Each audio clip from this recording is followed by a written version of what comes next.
श्री स्वामी समर्थ. जय जय स्वामी समर्थ. स्वामींचं नाव घेऊन मी या व्हिडिओला सुरुवात करते. दरवर्षी माघ शुक्ल पक्षातील एकादशी तिथीला जया एकादशीचे व्रत पाळले जाते.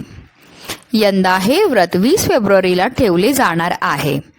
सर्व एकादशीपैकी जया एकादशी ही अत्यंत शुभ मानली जाते.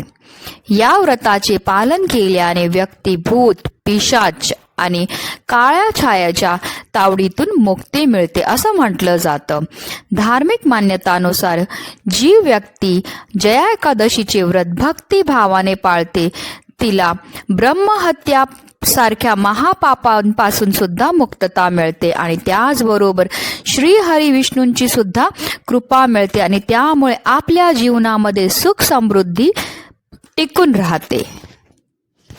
माघ महिन्याच्या शुक्ल पक्षाची एकादशी तिथी 19 फेब्रुवारी 2024 रोजी सकाळी 8:49 सुरू होईल आणि दुसऱ्या दिवशी म्हणजे 20 फेब्रुवारीला सकाळी 9:55 संपेल.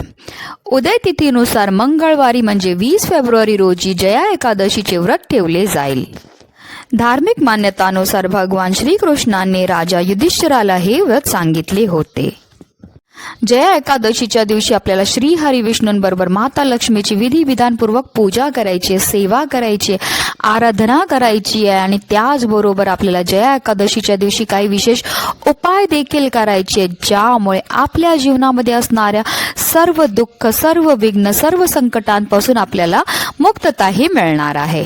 आणि म्हणूनच आपल्याला उद्याच्या दिवशी इथे अर्पण करायची चिमूटभर हळद, ज्यामुळे आपल्या जीवनामध्ये असणारं सर्व कर्ज, सर्व अडचणी, सर्व संकट तर दूर होणारच आहेत, पण त्याचबरोबर आपलं 7 पिढ्यांचं दारिद्र्य देखील नष्ट होणार आहे आणि त्यामुळे जे आपल्या जीवनामध्ये सुख, समृद्धी, ऐश्वर हे कायम टिकून राहणार आहे. अतिशय प्रभावी असा हा उपाय आहे, ज्याबद्दल सविस्तर माहिती मी तुम्हाला या व्हिडिओमध्ये देणार आहे, तर व्हिडिओ पूर्ण पहा. आणि जर तुम्ही माझ्या चॅनलवर नवीन असतील तर चॅनलला सबस्क्राईब करा आणि शेजारी बेल आयकॉन सुद्धा प्रेस करा, जेणेकरून तुम्हाला माझ्या नवनवीन व्हिडिओचं नोटिफिकेशन हे मिळत राहील.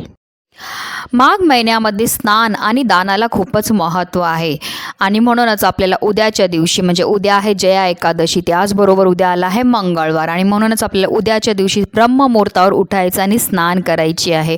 आणि स्नान झाल्यानंतर आपल्याला स्वच्छ वस्त्र हे परिधान करायचे. त्यानंतर आपल्याला श्री हरी विष्णूंबरोबर माता लक्ष्मीची विधिविधानपूर्वक पूजा करायची. श्री हरी विष्णूंना प्रिय असणारे पिवळी फुलं, पिवळी फळं त्यांना अर्पण करायची आहे. त्याचबरोबर आपल्याला तुळशीचं पत्र देखील अर्पण करायचे, कारण तुळस देखील श्री हरी विष्णूंना अतिशय प्रिय आहे. आणि त्यानंतर जे आहे आपल्याला हा उपाय करायचा आहे. हिंदू धर्मात हळदीला अत्यंत पवित्र मानलं जातं. हळदीशिवाय कोणतीही पूजा पूर्ण होत नाही. भगवान विष्णूंना हळद अतिशय प्रिय आहे, त्यामुळे जर आपण जया एकादशीच्या दिवशी हळदीपासून काही उपाय केले तर त्यामुळे आपल्यावर श्री हरी विष्णूंची भरभरून कृपाही होत असते. त्याचबरोबर हळदीचा उपाय जर आपण केला तर त्यामुळे आपल्या जीवनामध्ये असणारी जे आर्थिक समस्या आहे त्यापासून आपल्याला मुक्तता मिळते. त्याचबरोबर आपल्या कुंडलीमध्ये जर गुरुग्रह कमकुवत असेल तर हा उपाय केल्यामुळे आपला गुरुग्रह देखील मजबूत होण्यामध्ये मदतही मिळत असते. आणि म्हणूनच जे आहे आपल्याला हळदीपासून हा उपाय करायचा आहे. तर ह्या उपायाकरता आपल्याला एक हळकुंड लागणार आहे, म्हणजे हळदीची पावडर नाही घ्यायची, आपल्याला अख्खं हळकुंड घ्यायचं आहे. आणि त्याचबरोबर आपल्याला एक पिवळा दोरा लागणार आहे. आता जर तुमच्याकडे पिवळा दोरा नसेल तर काय करा, पांढरा कॉटनचा दोरा घ्या, हळदी घ्या, हळदीमध्ये थोडंसं पाणी टाका आणि ती हळदीचा एक लेपसारखा तयार करा आणि हा कॉटनचा दोरा जो आहे त्या हळदीच्या लेपामध्ये बुडवा, म्हणजे तो जो दोरा आहे तो पिवळा होऊन जाईल. आता आपण जे हळकुंड घेतले त्याला हा जो आपण पिवळा केलेला जो दोरा आहे तो आपल्याला गुंडाळून घ्यायचा आणि त्याची एक माळासारखी आपल्याला तयार करून घ्यायची आहे.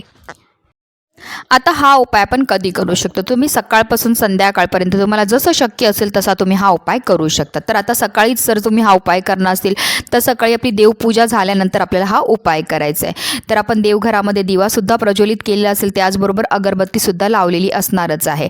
आता आपल्याला काय करायचं, हे हळकुंड घेऊन आपल्याला देवघरामध्ये आसन घेऊन बसायचं आहे आणि आपल्याला हे हळकुंड जे आहे म्हणजे हळकुंडाची ही जी माळा तयार केलेली ती आपल्याला आपल्या उजव्या हातामध्ये घ्यायची आहे. आता आपल्याला एक माळ म्हणजे 108 वेळा ओम नमो भगवते वासुदेवाय नमः या मंत्राचा जप करायचा आहे. त्याचबरोबर आपल्याला एक वेळा व्यंकटेश स्तोत्राचं पठण देखील करायचं आहे. त्याचबरोबर आपल्याला एक वेळा श्री सुक्तमचं पठण देखील करायचं आहे. अतिशय उच्च कोटीच्या ह्या सेवा आहेत. ह्या सेवा केल्यामुळे आपल्यावर श्री हरी विष्णूंबरोबर माता लक्ष्मीची भरभरून कृपाही होत असते. ह्या सेवा करून झाल्यानंतर आपल्याला जे आपल्या हातातलं हळकुंड आहे ते आपल्या देवघरामध्ये असणारा श्री हरी विष्णूंचा जर तुमच्याकडे फोटो असेल तर तुम्ही तिथे अर्पण करू शकतात. जर तुमच्याकडे विठ्ठल रखुमाईची मूर्ती किंवा फोटो असेल तर तुम्ही तिथे अर्पण करू शकतात. किंवा बाळगोपाळ हा प्रत्येकाच्या घरोघरी असतो. तर त्यांच्या समोरसुद्धा जर तुम्ही ही माळा अर्पण केली तरीही चालणार आहे. त्यानंतर आपल्याला श्री हरी विष्णूंना हात जोडून प्रार्थना करायची की आपल्या जीवनामध्ये असणारं सर्व दुःख, सर्व दारिद्र्य, सर्व विघ्न नष्ट करून आपली चौबाजूने प्रगती ही झाली पाहिजे. आपल्या जीवनामध्ये सर्व जे असणारं दारिद्र्य हे नष्ट झालं पाहिजे आणि आपल्या घरामध्ये धनधान्याने आपलं घर भरलं पाहिजे. ह्या रीतीने आपल्याला श्री हरी विष्णूंना प्रार्थना करायची आहे. किंवा इतरसुद्धा तुमच्या कोणत्याही मनोकामना असतील त्या आपल्याला श्री हरी विष्णूंना बोलायचे. जर तुम्हाला घरासंबंधित, मुलासंबंधित किंवा नोकरी, व्यवसाय ज्या पण तुमच्या इच्छा असतील त्या श्री हरी विष्णूंना आपल्याला बोलायचे आहेत. आणि हे जे हळकुंड आहे ते संपूर्ण दिवसभर म्हणजे उद्या आहे मंगळवारचे संपूर्ण दिवसभर रात्रभर हे ते तिथेच ठेवायचं आहे. आणि दुसऱ्या दिवशी आहे बुधवारी आपली स्नान झाल्यानंतर जे आहे आपल्याला ती जी माळा आहे हळकुंडवाली ती तिथून उचलायची आहे. आता हा उपाय जर तुम्ही तुमच्या घरामध्ये करणार असतील म्हणजे जर तुमच्या घरामध्ये आलेला पैसा टिकत नसेल, जी अप्राप्त लक्ष्मी आहे ती प्राप्त होण्याकरता जर करत असतील तर तुम्हाला तुमच्या घराच्या तिजोरीमध्येही हळकुंडाची जी माळा आहे ती ठेवायची आहे. आता जर तुम्ही हा व्यवसाय करत असेल तर तुमच्या व्यवसायाच्या इथे जर तिजोरी असेल किंवा गल्ला असेल तर तिथे ठेवा. किंवा जर तुम्ही नोकरीमध्ये प्रमोशन किंवा तुमचं पगार वाढ की कोणत्याही इच्छेकरता तुम्ही जर करत असेल तर तुमच्या पाकिटामध्ये ठेवा. तर अशा रीतीने तुम्हाला हा उपाय जो आहे तो उद्या करायचा आहे.